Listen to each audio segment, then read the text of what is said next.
কড়াই গরম হতে আমি দিয়ে দিয়েছি 2 চামচ ঘি, দিয়ে দেবো আদা, দিয়ে দেবো লঙ্কা কুচি, 2টো এলাচ আর 2টো লবঙ্গ। আদা লঙ্কা ভাজা ভাজা হতে সবজি দিয়ে দিলাম। ফুলকপিগুলো আমি কেটে গরম জলে রেখেছিলাম, তুলে দেবো। সবজিতে আমি দিয়েছি গাজর, বিন, মটরশুঁটি আর ফুলকপি, ক্যাপসিকাম। এটা একটু হালকা ভাজা ভাজা হয়ে এলে আমি দেবো ইনোকি মাছটা।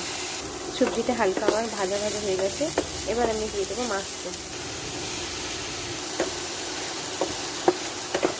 এটা আমার ভাজা ভাজা হয়ে গেছে, আমি এবার ভাত দিয়ে দেবো।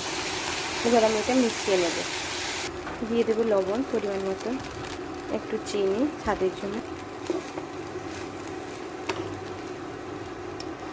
ভিনিগার দিচ্ছি, তোমরা চাইলে দিতে পারো, নাও দিতে পারো। দিচ্ছি সয়া সস। এটাকে আমি ভালো করে মিক্স করে নেব। চালটা আমি কিন্তু এমনি নর্মাল 80% মতন ফুটিয়ে রেখেছিলাম। এবার আমি এটাকে 5 মিনিট ঢাকা দিয়ে দেবো।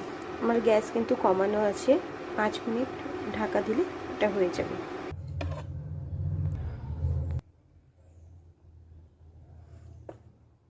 রেডি, আমার পুরো ঝরঝরে ভাত হয়ে গেছে।